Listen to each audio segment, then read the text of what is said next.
So we proceed now to possibly the most interesting part of this discussion regarding the community's character and architectural considerations, to what could be done if we wished to improve things. I underline if we wish to improve things, because really that requires a sense of the community that it's something we'd like to do. Some years ago at a town meeting, not the town meeting, but a meeting of the town regarding the scenic roads, one of our selectmen, Brad Harriman, made a succinct comment that summarized the whole thing. He said, "It really all begins with a vision." That says everything that needs to be said. It begins with a vision. And that's what I'm suggesting, is that if we want to do something about the appearance, character, nature, harmony, whatever you want to call it, of our community, we have to begin with a vision. And I'm going to avoid something that never really works, a detailed prescription. It doesn't work because there are many opinions that should be heard and brought into the discussion. It doesn't work because a lot of the things that are put down in such prescriptions have almost no chance of ever getting done.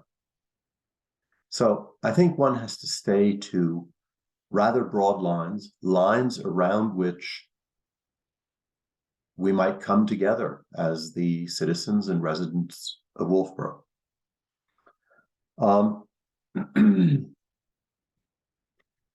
The things that I'm going to mention mostly require a vision and a long-term willingness to see it through. None of this can be done in a year or overnight or any other quick way. There is no quick way. The degradation of the community's character that we have witnessed, after all, took decades. We shouldn't imagine that it can be restored in less than the same time. So here are a few things maybe to jot down. The most effective thing that we could do, and the quickest, is landscaping. To some extent, the New Huggins Hospital has led the way. They had the very good idea to plant trees all along the street in front of the hospital, ultimately shielding it from view.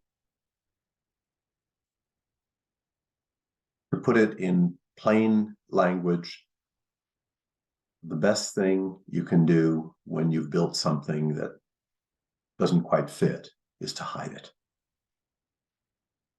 So landscaping would be something that could be undertaken by the town, possibly the state, as some of these are state roads, and certainly by the private landowners as well. It doesn't need to be a uniform or regulated sort of landscaping. It could be a general plan. We could bring some good ideas together and make suggestions. One of the suggestions I would make is that whatever we do has to involve evergreen components as well as deciduous, so that it's effective in all seasons. After all, living where we live, we have virtually half the year without our leaves. So best to have something else when there isn't the leaf, when there aren't the leaves. So landscaping would be relatively economical, extremely efficient. Consider quickly Route 28, now called Center Street, and all those sort of sheds that have been built along it since there was that first misconstruction of the town zoning at the corner of 28 and 109, when the Kinvilles first built a car dealership there. No blame attached to the Kinvilles, by the way. It was others who were the bad actors in the matter. All those sheds, which seem to be proliferating and certainly not improving the appearance of the town, is becoming a strip. And it will end up being like every other strip. Well, landscaping would be a very significant step.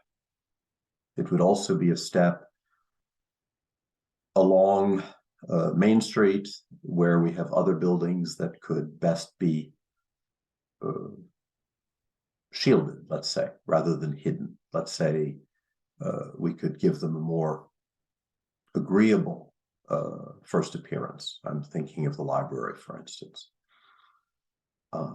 Maybe the public safety building, which isn't awful, by the way, but isn't a wonder either.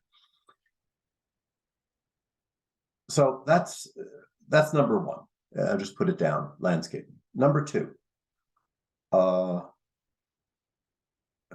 the overhead lines in the downtown area, if you take the trouble to look up, are just a mess.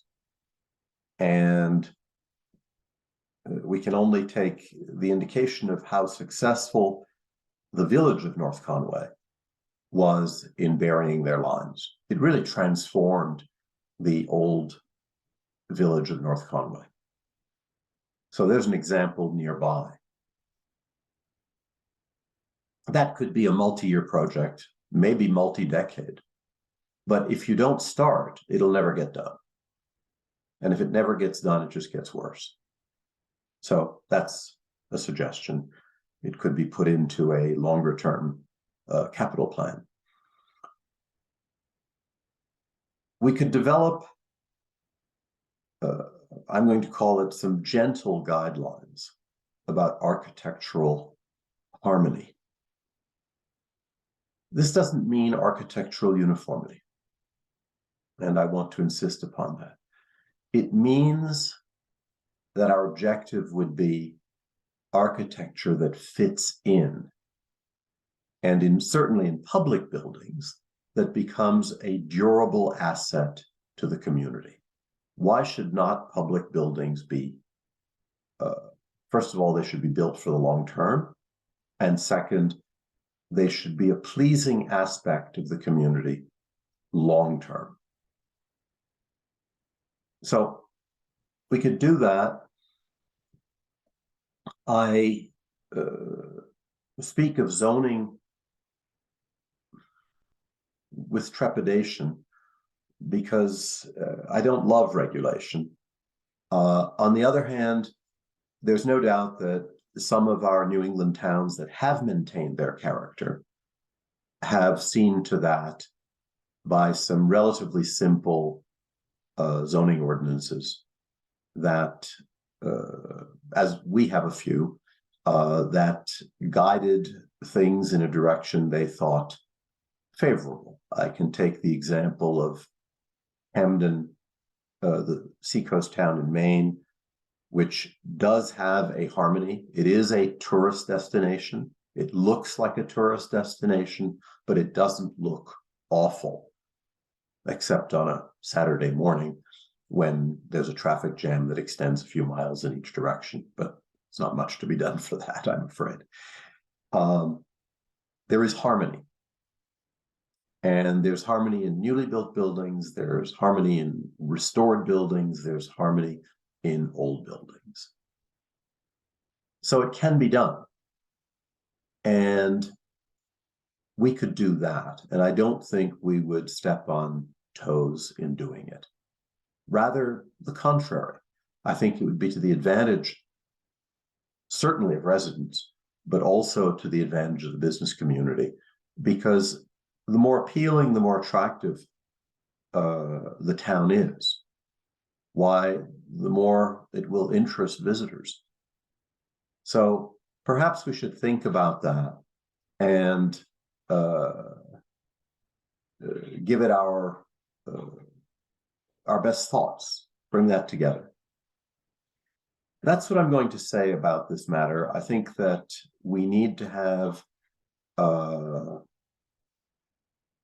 simple, and I underline simple, we need to have a simple approach that comes back to exactly what Brad Harriman suggested for the scenic roads. You have to begin with a vision. So that's my suggestion. Begin with a vision. Thank you.